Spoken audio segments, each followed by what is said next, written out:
Hey, it's Mario. Welcome back to the show.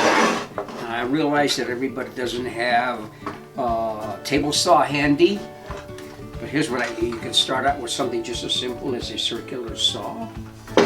In place of a bandsaw, you can do a lot with just a simple jigsaw. You might need an inexpensive belt sander. This helps a lot. If you gotta do some planing, you don't have a planer like this back there, you can use this inexpensive hand planer.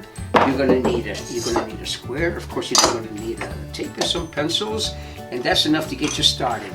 As you learn as you go along, you pick up more and better tools, but you start out from scratch. My name is Mario. If you like this video and you want to see more, please hit like and subscribe. Thank you and have a good day.